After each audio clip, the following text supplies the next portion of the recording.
Добро вечер во уште едно телевизиско интервју на регионалната К1 телевизија.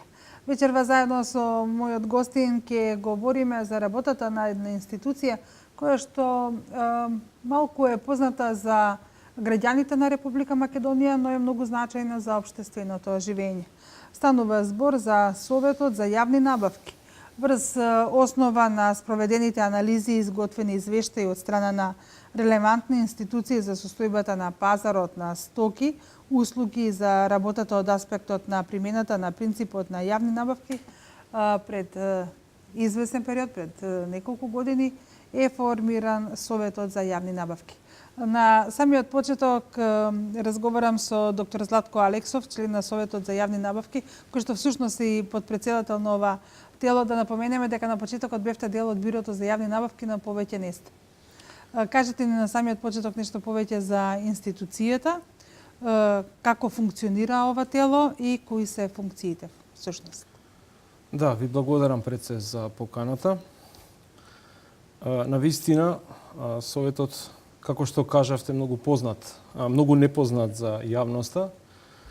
Навистина немаше време за себе промоција во изминатиот период од постоењето, настанувањето па до денес, бидејќи обврските се преголеми, така да чувствуваме потреба за мало запознање на јавноста.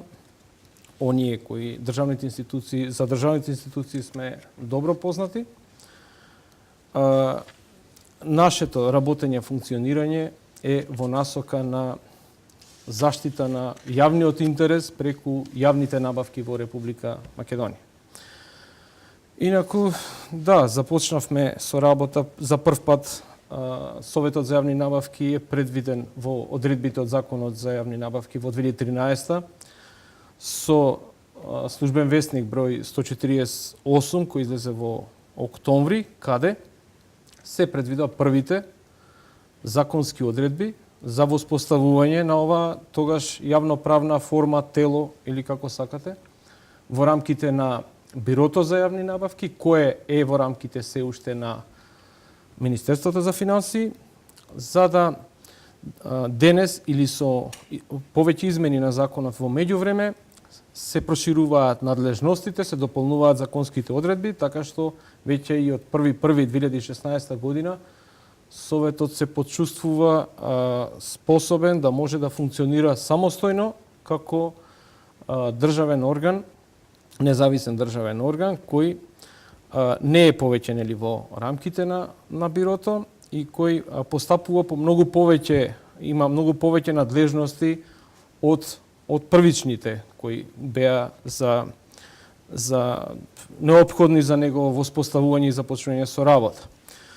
Почетоците беа тешки, меѓутоа да не се жалам, добро се снајдовме, значи како и многу други нови институции, првично се залагавме да обезбедиме доволно персонал неопходен за секојдневните, кој ќе помага во нашето работење, за секојдневните активности поврзани со нашите надлежности, во обезбедување на опрема, обезбедување на простори, за нашиот старт, односно постапувањето, побарањето за добивање согласност, зашто бевме надлежни од 1.5.2014 година. Значи, во тој почетен период, да кажам, до 1.5 се создадоа, 2014 се создадоа сите предуслови, како што кажав, околу персонал, опрема и простори, но да исто така, да функционирате но исто така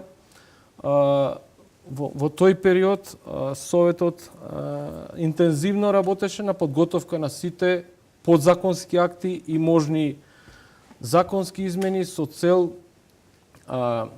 изготвување на софтвер и така натаму, се со цел за непречено стартување со работа од 1.5.2014 година.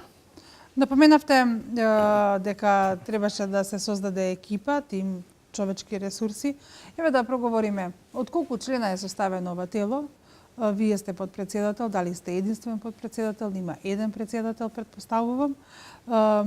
Која е должината на вашиот мандат, дали еднаш избран постојано е член на ова тело или пак имате временски период во кој што сте дел од ова тело? Така, со првите законски одредби, првичните, Советот броеше 5 члена, односно 4 члена и председател. Понатаму самата потреба се наметна, барањата пристигнуваа по геометриска прогресија, значи ако првите барања беа 3, 5, 10 дневно, зашто на почеток ни изгледа многу, потоа почна да пристигнуваат по 20, 30, 50, така да денес сме среќни кога во текот на денот пристигнат помалку од 100.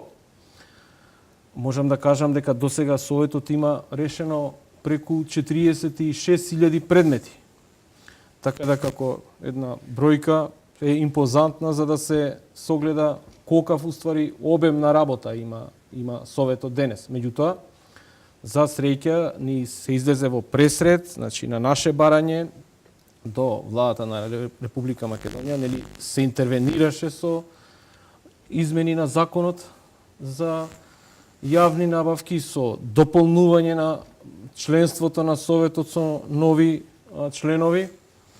Сега сме 7 председател и заменик председател. Функцијата е ротирачка на секои 6 месеци. Нашиот мандат е 4 години со можност за повторен избор. Би сакала да ве прашам, велите до нас стигнуваат барања. Доколку стигнат под 100, добре, значи имате помалку барања. Кој доставува до вас барања? Какви се барањата, ве да објасним? Ке објаснам. Значи, Советот постапува по околу 12-13 правни основи за добивање согласност. Најразлични. Неколку од нив ќе напоменам. Значи, непосредно пред отпочнување на постапката, речиси секоја институција, исполнете услов да речиси секоја институција во сите можни да кажам по обем видови постапки да мора да поднесе барање за добивање согласност, бидејќи високи се критериумите за неподнесување, доколку се исполнат критериумите за неподнесување кои се многу, да кажам, високи, бидејќи станува збор за мал пазар, само во тој случај не се поднесува. Значи, најчесто се поднесува барање за добивање согласност, можам да кажам, повеќе од 2/3 се по правен основ, дали барањата во техничките дали е оправдано користењето на барањата во техничките спецификации. Друг правен основ е дали се оправдани критериумите за утврдување на способност на потенцијалните понудувачи, односно дали истите се пропорционални со предметот или директно поврзани со предметот на набавка.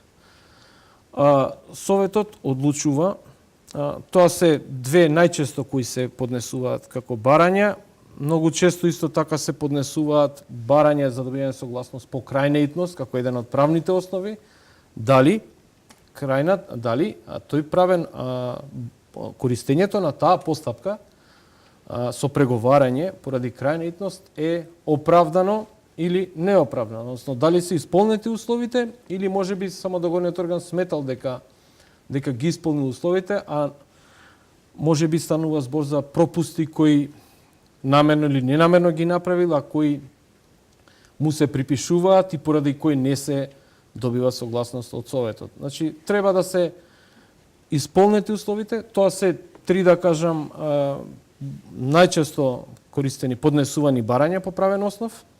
Инаку, по тие правни основи, инаку Советот не само што постапува согласно Законот за јавни набавки, постапува и по барање за добивање согласност за јавно-приватни партнерства и по барање за добивање согласност согласно Законот за продажба и издавање под закуп на имот на Република Македонија, на недвижен имот на Република Македонија. Така што е потребно за да се добие согласност? Како ги разгледувате предметите? Да, сега ќе ви мнозинство на гласови, пошто кажавте дека сега сте 7 члена. Така, значи Советот пристигнува барањето до Советот за добивање согласност, Советот користи стручни лица кои се запишани во регистарот на стручни лица, нели, по претходно објавен оглас. Можам да кажам, огласот и долго време стоеше на страната на Советот, на Бирото за јавни набавки. Отприлика бројката гравитира околу 400 стручни лица во повеќе од 45 до 50 области на специјализација. Со тие термини располага, се користи Законот за јавни набавки. Значи, од најразлични области стручни лица кои ги ангажираме при давањето на согласност, односно при донесувањето на одлука на Советот. Се користат најмалку 3 стручни лица во зависност од потребата, во зависност од видот на набавката, а рокот за одлучување на Советот, за одлучување на стручните лица е 3 дена, а Советот заедно со тој рок од стручните лица не смее да го надмине рокот од 10 работни дена за одлучување.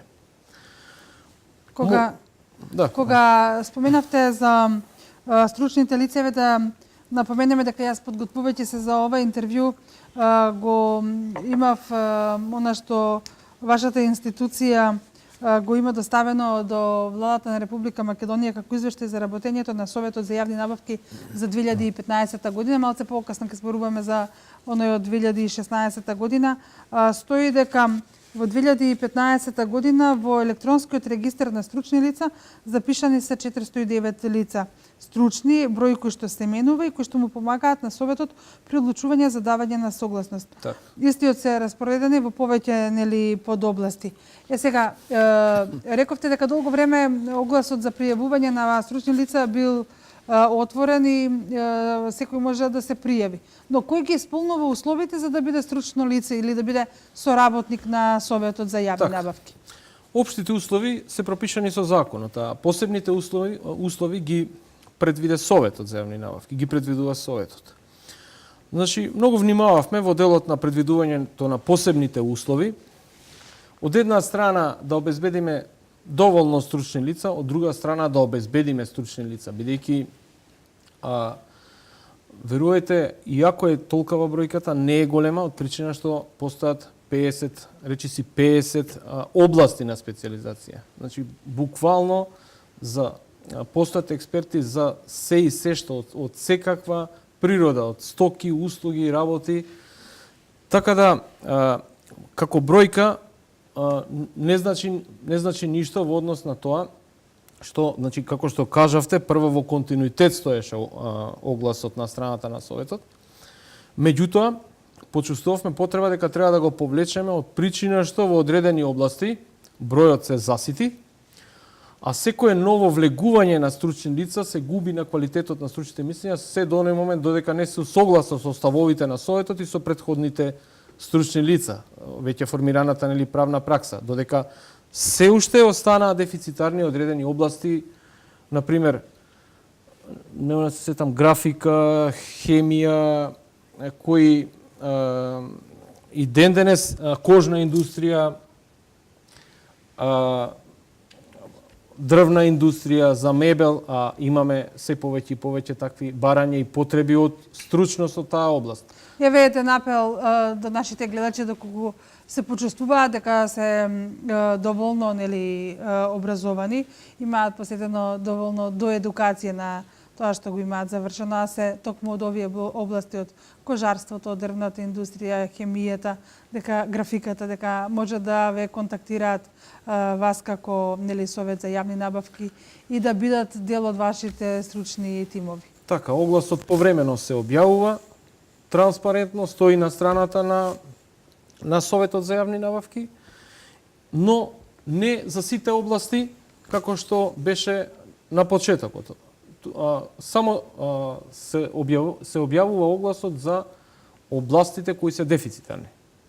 За со цел да се комплетираме, да ги подобриме нашите решенија со повеќе стручни лица, со доволен број на стручни лица.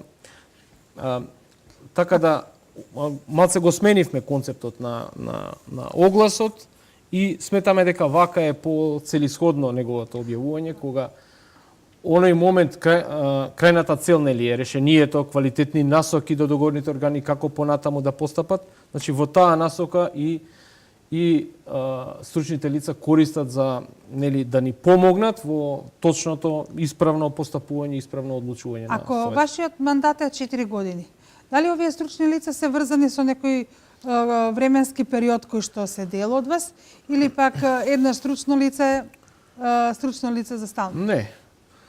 Ни едното, ни другото, значи не се врзани со нашиот мандат, меѓутоа не е еднаш стручно лице, стално стручно лице, туку поради пропусти и нејасноти во мислењата и оценета нестручност од аспект на другите стручни лица, поради даден нестручен став, нели, односно поради даден став неповрзан со науката, струката, како што пишува нели во законот, такви треба да бидат стручните мислења, често ги казнуваме, ги бришеме од регистарот на стручни лица, односно ги исклучуваме, повторно имаат право да по истекот на казната нели да се вклучат, но при тоа мислам дека ќе имаат време да ја научат лекцијата, дека треба да се обрне многу повеќе внимание, бидејќи станува збор за решенија од битно значење за државата, за државните институции,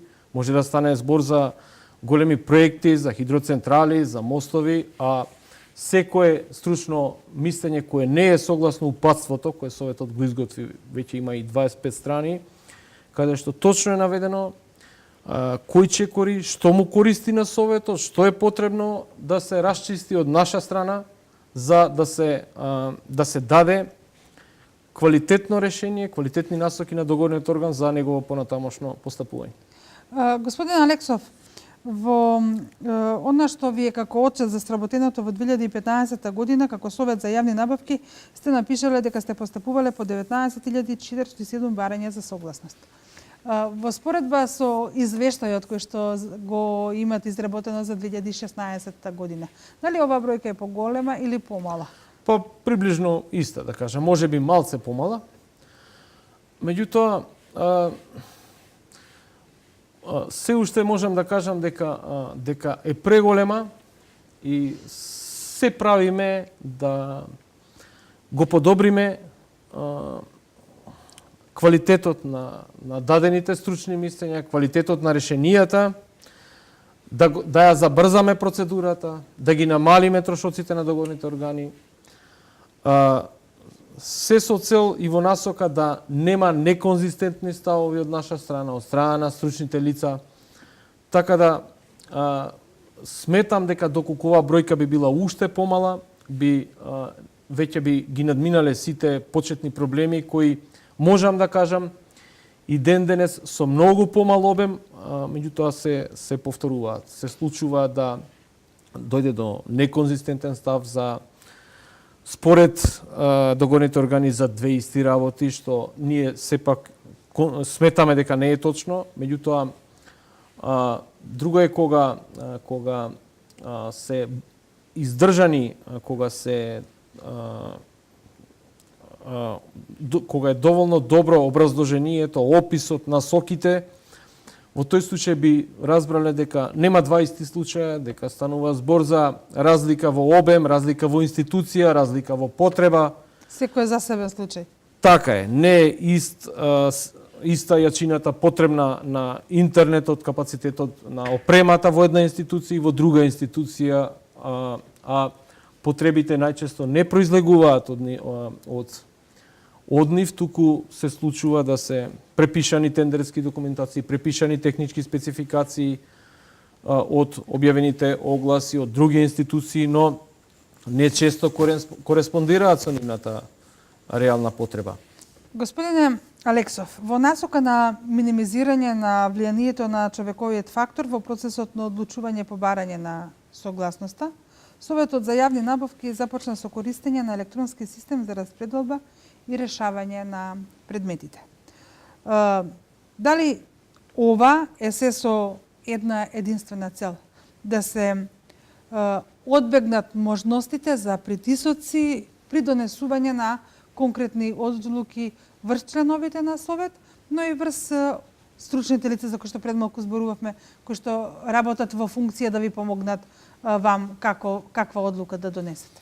Так, транспарентноста и конкуренцијата како начела на законот за јавни набавки и многу други закони се императив за Советот. Од тука и законските одредби се така поставени и концепирани. Изборот на стручните лица, придавање на стручни мислења исто така. Изборот на стручни лица за конкретно барање за добивање согласност е случаен. Значи, по одреден софтверски, по одреден алгоритам се бираат стручните лица, не се повторуваат, разработена е формула за да не може да се предвиди кој е стручно лице, за кој договорен орган би, за која проценета вредност, за каков вид на постапка би дало стручно мислење. И во таа насока и по случаен избор во тој контекст, по случаен избор се и претходно требаше можеби прво со тоа да почнам, барањата за добивање согласност се распределуваат по случаен избор до членовите на Советот. Така да и тука е исклучена секаква можност за некаква тенденција, за пристрасност и така натаму, а пред се нашиот интегритет како личност и лица при самото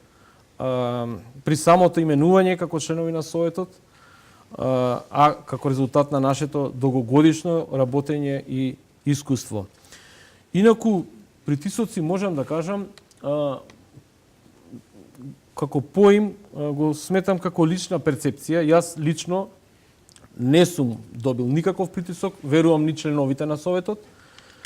За нас притисок за донесување на одлука позитивна, негативна, независно е тоа што кога ќе треба точно, исправно, навремено да се одлучи кога се во прашање судбини на деца, на група болни, кога е во прашање бегалска криза, струја во државата и така натаму. Не значи дека се запоставуваат останатите проблеми и потреби во државата, меѓутоа како притисок го чувствуваме моментот кога не смееме да погрешиме во давањето брзи, точни решенија за и насоки за понатамошно постапување на договорните органи. Но морам да признам, сега тоа е моја лична перцепција, не знам дали и колегите го делат со мене, тој став дека притисок за мене представува и секакви озборувања, квази анализи од одредени фондации и институти, каде што нерелевантни податоци се користат со цел да се искриви сликата за работењето на Советот, да се понижи, да се омаловажи начинот на работењето на Советот, што јас лично го доживувам како притисок, знаејќи колку сите се максимално се вложуваме и колку чувствува бенефити, да кажам, деловниот свет од постоењето на Советот па до денес. Значи, секојдневно имаме пофалби, позитивни коментари од страна на понудувачи и економски оператори кои својата екзистенција, својот собствен развој го виделе од постоење на Советот па до денес. Значи, тие не ни можеле да помислат предходно, не ни можеле да помислат туку предходно, не ни знаеле дека можат да сработуваат работејки со државата како државен стопанственик, значи како најголем стопанственик во државата, но исто така долго време воспоставените критериуми и технички спецификации придонесуваат. Можам да кажам придонесуваат, но влијаеле на конкуренцијата, можам да кажам, тоа е моја лична перцепција, дека со доаѓањето на Советот се отвараат се повеќе и повеќе критериумите, се повеќе и повеќе можностите на мали и средни предпријатија да учествуваат, да го доживуваат својот развој преку учеството во уделот од буџетот на државата. И сега тука и тие озборувања исто така, можам да кажам, мене лично ми пречат, не знам дали и на колегите, кога се формулацијата или да кажам забелешката од постоењето на Советот во насока дека Советот покрај укинувањето, да кажам, критериум економски најповолна понуда, односно најниска цена, користење најниска цена најчесто при набавка при набавките, дека Советот дополнително влиел на намалување на квалитетот, што апсолутно не се согласувам, го негирам во сите можни прилики, трудови и мои лични изјави со обкружувањето, од причина што од постоење на Советот спецификациите се значително подобрени, значително отворени кон производите и производителите кои може да ги задоволат потребите на договорните органи, кои го задоволуваат предвидениот квалитет во техничките спецификации. Тука мислам дека заостанува делот на едукација се уште кај договорните органи во начинот на изготвување на техничките спецификации. Не сите секогаш знаат дека има доволно алатки законот за јавни набавки да се набави квалитетен производ. Ова не се новини измени во законот, од секогаш одредбите за наведување на стандарди за квалитет, за наведување на минимални технички карактеристики, нели, за да се даде можност на понуди и понудувачи со подобри карактеристики, со подобар квалитет. Од секогаш постоеле тие одредби, но сега Советот за прв пат ги нагласува. Мора да се стават минимални карактеристики, што не значи дека фирмите тоа го прифаќаат? Дека тие се ниски, фирмите го прифаќаат. Се повеќе, поголемо учество, се поголем број на понуди, секако онаму каде што има можност. Анализата, мене лично не ми се допаѓа анализата кога долго години еден понудувач бил на пазарот и сега ние, како Совет, ништо не сме допринеле да бидат двајца, тројца. Советот не може да допринесе, меѓутоа, Советот, онаму каде што може, каде што станува збор за стандардизирани потреби, и како има допринесено за зголемување на бројот на понуди. Советот допринесува за подобрување на бизнис климата. Советот не ја зголемува конкуренцијата. И уште помалку на краток рок. Кога говориме за работата на Советот за јавни набавки, согласно планот и програмата за работа која што вие имате, колку ви се неопходни обуките, колку ви е неопходна до едукација? Има ли можност тоа да се спроведува кај нас? Користите ли примери, можеби од некои соседни земји, понапредни земји, кога станува збор за работата на Советот за јавни набавки? Тоа го прави Советот за јавни набавки со стручните лица кои се запишани. Има таква законска одредба, но обуката на Советот на стручните лица не е во насока на подобрување на нивните знаења од областа за која се специализирани, напротив, на нивно едуцирање, на гледање на нивната специјалност во корелација со Законот за јавни набавки.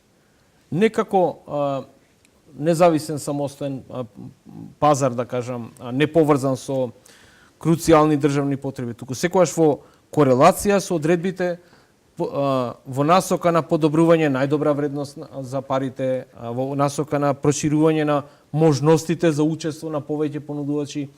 Значи, обуките се во таа насока. А исто така ги запознаваме со начинот на работење на Советот, со упатството, детално го обработуваме и образложуваме упатството за начинот на нивно постапување, какви стручни мислења нас ќе не бидат корисни, со конкретни, без паушални насоки, со конкретни насоки. Но имаме и обуки кои сега ќе се одржат за прв пат во март, кои се тематски обуки или обуки од одредена област.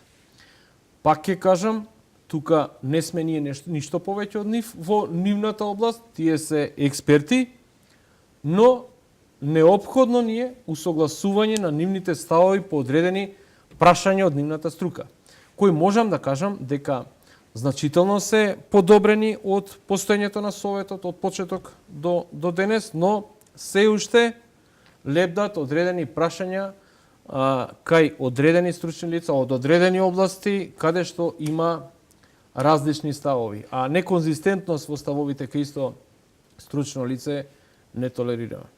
И пред самиот крај на оба ваше вечерашно гостување, би сакала да ве прашам, според вас што мислите Република Македонија дали има добар систем за јавни набавки?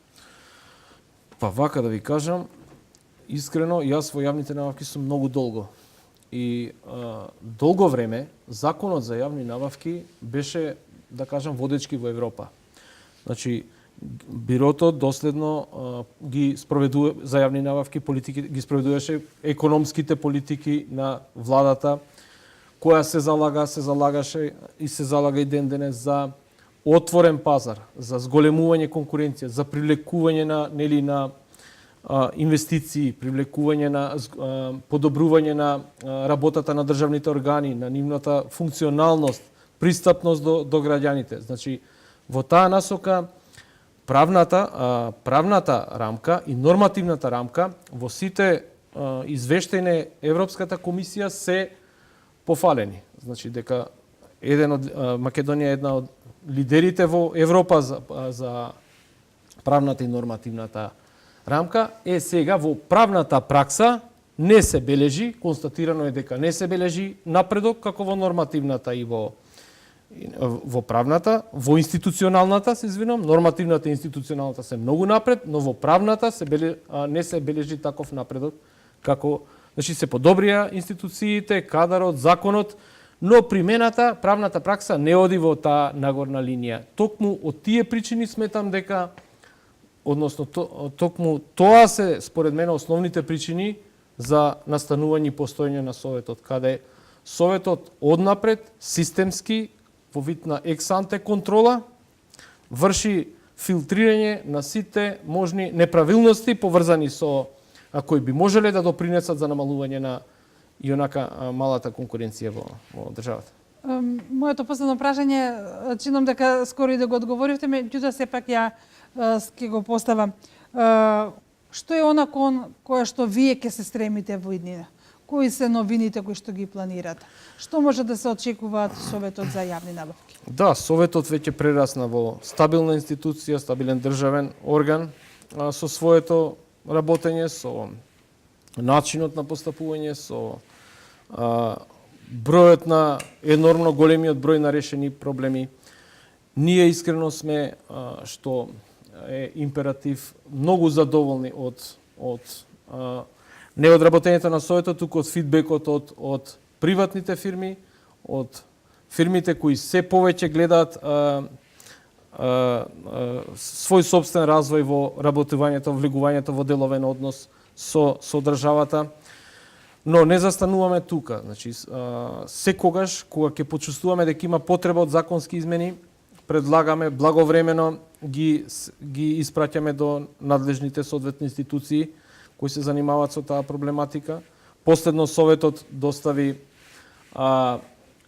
пред нова година, негде октомври, ноември, предлог за нови измени на законот во насока на подобрување на постапката пред Советот, забрзување на постапката пред Советот, подобрување индиректно преку тоа и до подобрување квалитетот на дадените решенија и одлуки донесени од страна на Советот, намалувањето на трошоците на договорните органи при поднесување барање за добивање согласност. Работиме и на овозможување електронско поднесување барање за добивање согласност, кое верувам наскоро ќе профункционира.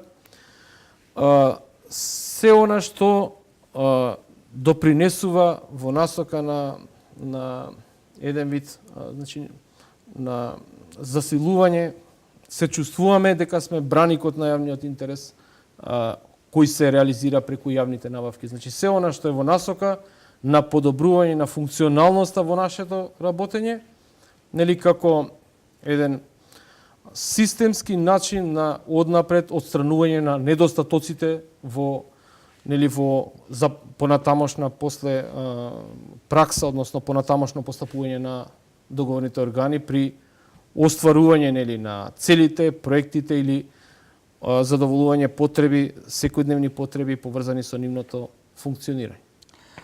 Господине Алексов, јас ви благодарам за вашето вечерашно гостување. Се надевам дека бевме интересни за нашите гледачи, затоа што се обидовме преку ова телевизиско интервју да им ја представиме работата на една институција за која што, како што и самите рековме, во изминатото не имало доволно време од ваша страна да се промовира нејзината работа, а од општествено значење за функционирањето или за општественото живење на Република Македонија. Благодарам. Почитувани гледачи, тоа беше докторот на правни науки Златко Алексов, заменик председател на Советот за јавни набавки во Република Македонија. Благодарам за вниманието и останете и понатаму на програмата на Х1 телевизија.